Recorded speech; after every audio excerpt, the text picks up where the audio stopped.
Today, I just want to pick up on some of the themes that Julie and Caroline have been developing all summer long on finding our vocation in the world as a rebound.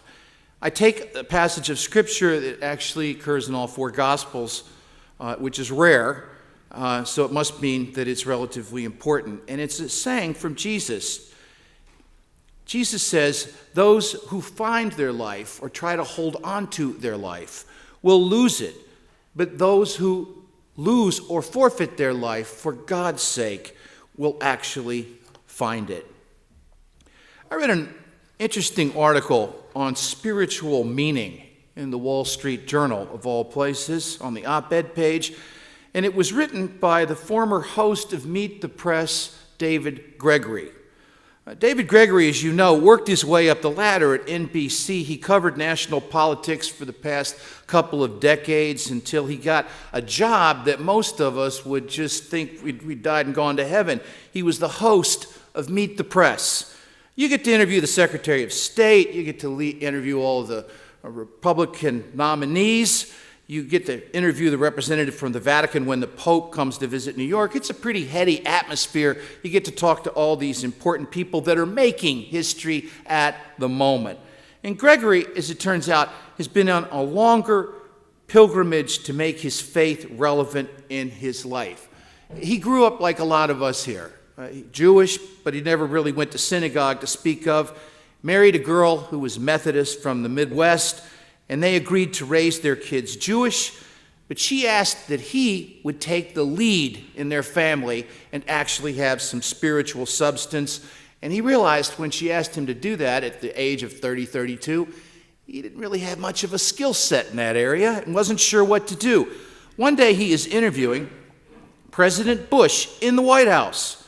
And right after the interview, the president got his attention. The president turned to him and said after the interview was over, "David, how's your faith?" He didn't have much of an answer to that question. It's a question, by the way, religious people in the South routinely ask one another, and those of us on the East Coast just don't get asked that question. But he realized he wanted to have more of an answer to that question than he could actually articulate in that moment. I wonder if you're not like that too. He starts to go to some classes on Judaism that are offered in the synagogue in Washington, and the rabbi asks a question of them.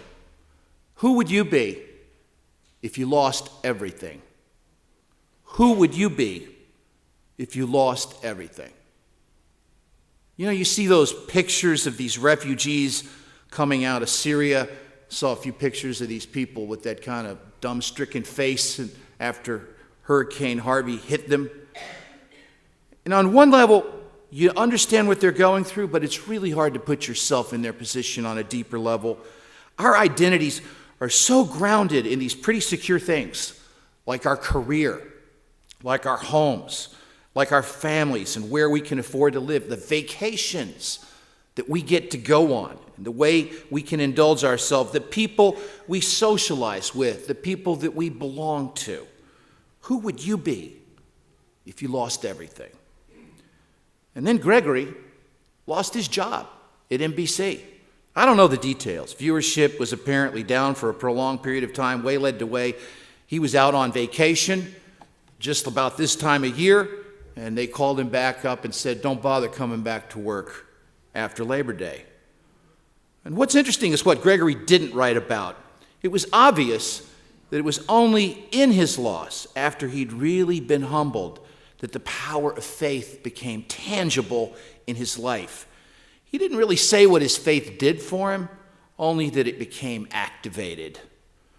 Jesus spoke to the need of us to lose our lives in order to find them again in God. And that's when redemption takes place for so many of us after we've been stripped away of the insulation and the security that inoculates us from authentic spirituality. Alice, you may recall from Alice in the Wonderland when you were a kid, had to become small before she could enter Wonderland. Or as David Brooks put it, we have to descend into the valley of humility to climb to the heights of character. We're in a lifelong struggle with ourselves, and in that vein, the mystic Thomas Merton had it right. He said, Souls are like athletes that need opponents worthy of them if they're to be tried and extended and pushed to the full use of their powers. For so many of us, it's not so much the things that we started out and planned to achieve that become the hallmarks of our lives. It's actually the unexpected, often devastating things that happen to us and how we respond to them that shapes our character. We wouldn't choose this, but looking back on it after much maturity and healing have taken place, we see that these challenges and tragedies are more significant for our own personal development. Ernest Hemingway once observed, "The world breaks everyone, and afterwards, some of us are strong in the broken places."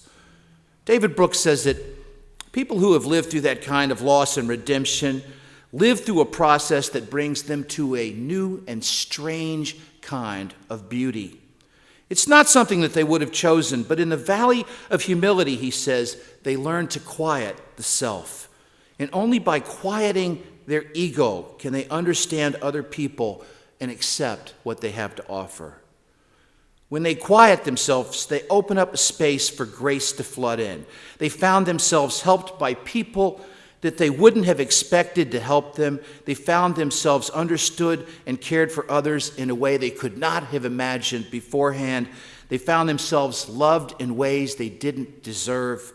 They didn't have to flail about because hands were holding them up. Such people don't come out healed exactly, but they do come out different. They find a vocation. They find a calling. They earn a certain self-respect produced by inner triumphs, not external triumphs. They become better people than they used to be. You know, it was broken when we got here, or it will become broken somewhere along the way. And our calling is to fix what is broken right in front of us. And through that, we find our real spiritual growth. It's where we invest our spiritual energy and our focus. The scriptures kind of presume this as a starting point for most of us. So all four of the Gospels have this saying from Jesus. Even if you'd like to, almost all of us can't really be the person that we started off to be. We have to rebound. We have to respond to something that breaks in ourselves, something broken in our world, and let that work become a passion unto a calling. And that is what grows us up. He who finds his life will lose it, but he who loses his life for the greater transcendent purpose of God will find it. Or that wonderful promise of redemption that we heard earlier today from Isaiah 61. I will lift up your ancient ruins, and I will build up your broken cities of many generations. I will restore the things that have been devastated. In Judaism, they teach a concept called TikkunOlam. It's a Hebrew phrase. It means the repair of the world, or the healing of the world. It presumes that whatever around us is already broken when we got here. And our societies are so broken. We see refugees coming out of the Middle East fleeing terror and violence and chaos. Our families are broken. Our institutions are broken. We know this. And sometimes when you listen to the evening news, it's just one long litany of things that are broken in our world. And this is the subject of mystical writings in Judaism called the Kabbalah. One of the mystical rabbis of the 16th century, Rabbi Isaac Luria, said that at the beginning of time, God's presence permeated the entire universe with such a concentration of light that it actually exploded out into the world. And this light blew out into the darkness. And pieces of it are as disparate as the universe itself. And our job, he says, is to collect the pieces of light together wherever we can. And it's a beautiful image when you think about it. But here's what's interesting. Rabbi Luria used that image to explain why Jews are scattered to the utter ends of the earth. Because if you remember in the Bible, God chooses the Israelites. God liberates them from slavery and says, I will be your God and you will be my people. What a wonderful sentiment, except that their actual history is a little more complex than that. The Israelites, the chosen people, look like anything but chosen. If you go back and review their big history, they're overrun by one enemy after another. They're exiled by the Iranians and the Persians, and finally they're driven from their homeland by the Romans, and they go to Europe, some to Russia, some to North Africa, and everywhere they're a minority community wherever they go. They're persecuted and subject to pogrom. And the rabbi used to say that being chosen was really something of a burden because Jews were supposed to live more morally than their neighbors around them. They were supposed to teach the rest of the world the divine moral perspective, and eventually it would raise the bar of human fulfillment for everyone. But in the meantime, they're subject to all kinds of violence and suffering that they did not want and did not deserve, like the poor character in the Bible, Job. Why is all this bad stuff happening to us when we are supposedly a blessing? Why does our blessing look like a curse? And the rabbi said, our calling is to collect together these remnant pieces of light and bring them back together. Our calling is to gather the light, such as it is, together and become stronger wherever we are concentrated. You have to pick up the pieces of your life and figure out a way to go on.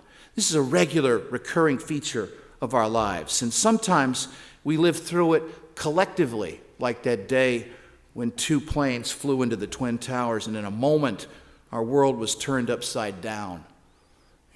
Mayor Walter Long called me that day and asked me if I would go down to the train station and offer counseling to the commuters as they got off the train. I thought to myself, Mayor, nobody wants counseling in the midst of a tragedy like that. But I went anyway. And I'm actually glad that I stood on that platform. I don't know if you remember, we had EMTs. They set up stations all around the outside of the train station. Most everybody who came off the train that day was completely covered in dust. And they had to clean them all off before they sent them home to get toxic materials off the outside of them. Half the people that got off that train were literally white with ash all over them and gray. No one spoke, really. But several of you stopped when you saw me and touched. For the most part, I think people got in their cars, drove immediately, got their children out of school, went straight home, got under their covers, and just hugged. The next day, if you remember, everything was shut down in our whole region. The streets in our community were filled with families that were just walking around to see their neighbors, exchanging stories about the 9 people that we lost in our town, people who hadn't seen other people, hadn't heard from other people, exchanging this incredible number of stories of one-off of people who were supposed to have been downtown that morning but weren't for one reason or another. People who acted like heroes, and who would have thunk they could ever rise to that role. But it was families checking on families, collecting these disparate pieces of light to gather them together and concentrate some goodness, even before we could understand the darkness we had just been through.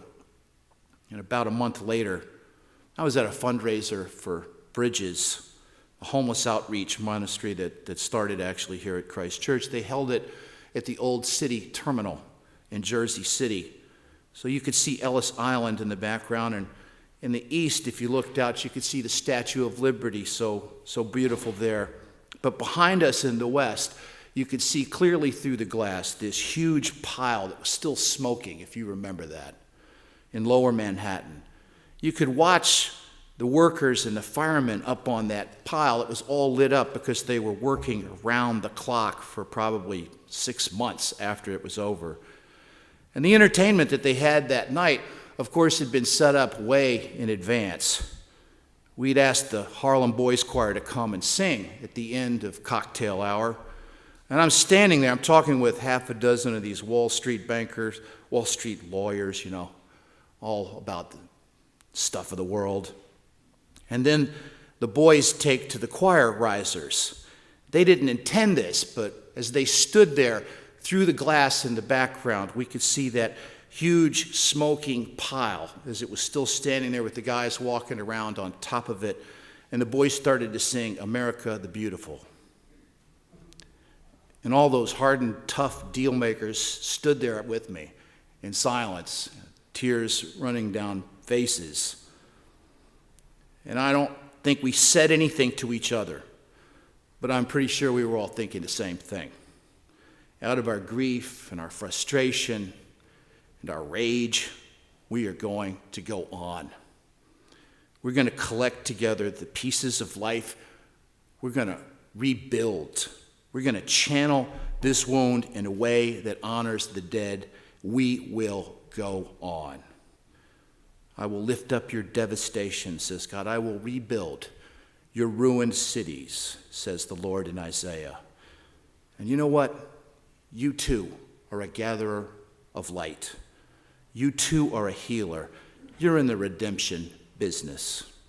We don't choose this way of being. The situation in the world around us chooses us. This is not, what do I want to do with my life? This is more, what does life want from me? What are my circumstances calling me to do? It comes from the very specific time that you were born and the very specific environment you happen to be in. You look around, you see what's wrong, you figure out what resources you have at your disposal, and you ask yourself the question that Frederick Buechner asked: at what points do my talents and my deep fulfillment meet the world? You know, Albert Schweitzer started off his life as a classical pianist, very successful. He played in Paris, Barcelona. He would have been quite happy to devote himself to the aesthetic beauty of playing Bach's music for his entire life. But he had an awakening. Despite being a very gifted intellectual and a critical thinker, the author of many books, he read the verse we read this morning. Whoever finds his life should lose it, but whoever loses his life for a more transcendent divine purpose will find it. And that awakening took a long time with him, and the eternal shape of it came to form only over a lot of reflection, and he only knows that himself. But he decided to make a difference with his deeds rather than with words, and he went to medical school and took an assignment in Gabon, Africa. You know, Europeans had been a long couple centuries in the colonial subjugation business in Africa. And of course, France was one of the leading colonizers out of Europe. And Schweitzer was not about to atone for the great damage that France had done collectively, but such talent as he had, he decided to follow in a new calling to heal and to help, to serve other people, to fix what was broken in his midst. And in the process, he stumbled upon a calling, not just a job. He came to know the joy of his values being in deeper harmony with his behavior. He stumbled on a more profound way of being. And when you survey your immediate world, what are the needs you see around you? What calls out to you that's in need of healing, and what redemption could you actually offer? Where is it that your talent, your deeper fulfillment, meets the needs of your extended family? Where does it meet the needs of your community or the wider needs of our world? My brothers and sisters, may you open the path towards a more profound way of living. May you become awakened, perhaps indignant at the suffering of people around you, perhaps filled with compassion and love. May you claim your giftedness and your grace and the way that you channel blessing to others around you. And may these line up in a way that you're blessed to make a connection. May you grow and heal and become a divine conduit of the energy that sustains us all in love. May you collect some pieces of light and concentrate it in the midst of darkness all around us. Amen.